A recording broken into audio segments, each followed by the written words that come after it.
Good. Welcome to the next session on IPCP, our coaching pathway. The next one is running now in February 27 next year. These videos to support you in understanding why you should be joining that.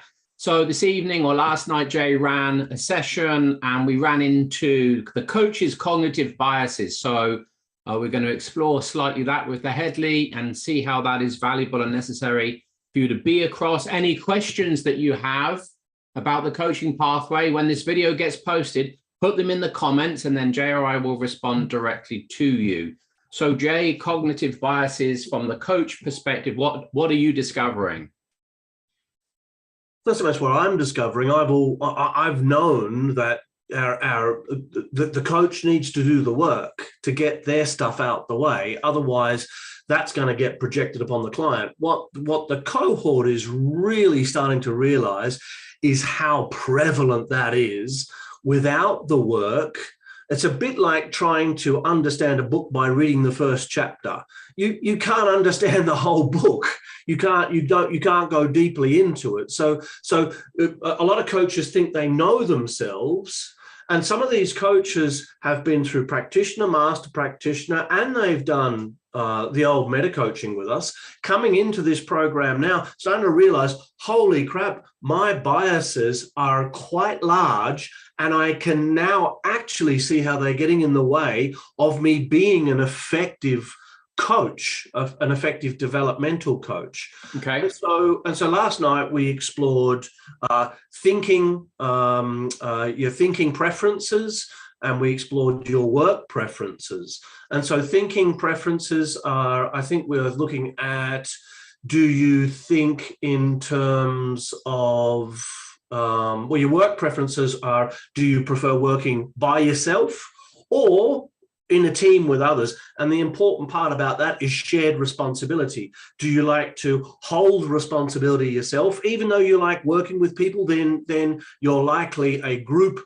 worker than a team worker. If you like working with people and sharing responsibility, then you're definitely a team worker. And if you like to hold responsibility to yourself and you prefer to get things done on your own, then you're definitely individual. And so, we had lots of people who were team oriented, and lots of people who are extremely independent, individual oriented. Well, that's not really going to work for coaching. And as we explored that, people's faces and chins begin to drop, because it's like, oh, that's really getting in my way. I like to have responsibility. I don't like it to be shared between the client and myself. Well, that's going to facilitate over responsibility 101.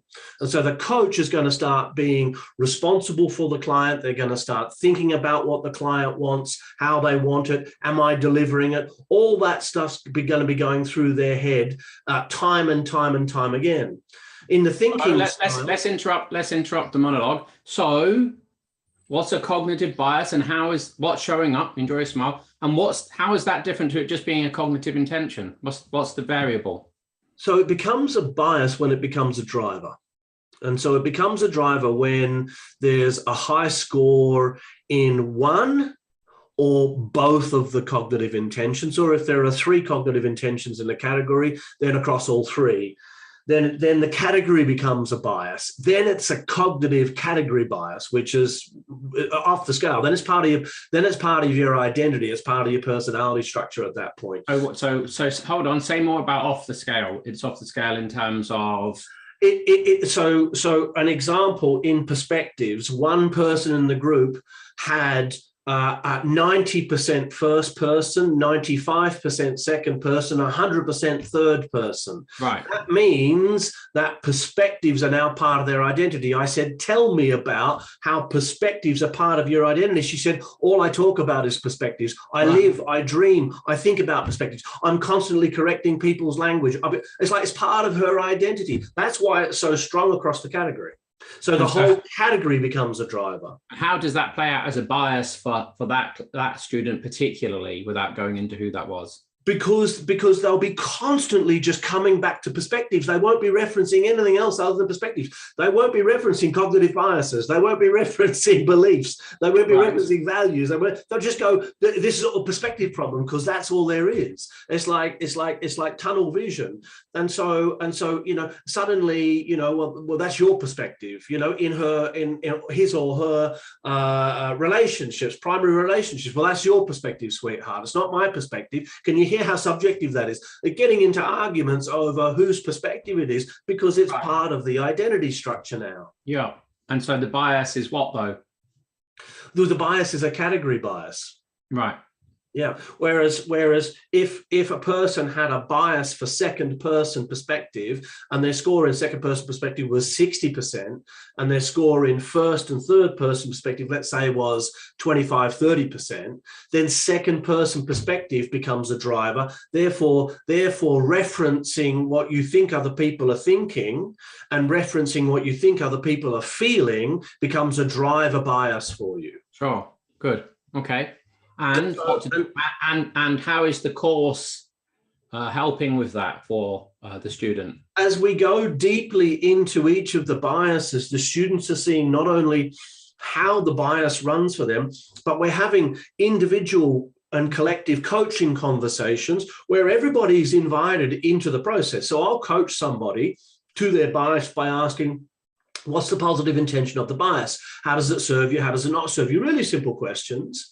As you sit back, do you have permission to be able to expand your thinking to include the other perspectives, to include the other views within that category? Stuff like that. But then we'll slow it down.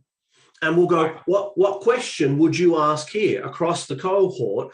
If you were this person, what's coming up for you? Who else has this bias? Right, what's coming up for you as I'm asking Bob these questions? What's coming up for you? What's coming up for you? What's coming up for you? What's coming up for you? And they're sharing, and that person who I'm coaching then's going, that's exactly what's happening for me. Oh my God, what that person said. And so we're collectively learning off, like in a group and team coaching experience, about these biases and how they play out, not only for the person who's being coached or the people who are involved, but also my partner does that. Oh my God, my partner says I do that. So awareness of these biases, unless you're aware of them, you're going to be projecting them onto your client unconsciously, which means you're outside of your awareness, and it seems as though you're being unbiased. But your thinking patterns are directing the very fabric of your thinking, and therefore the fabric of the experience of the coachee who may not share those biases.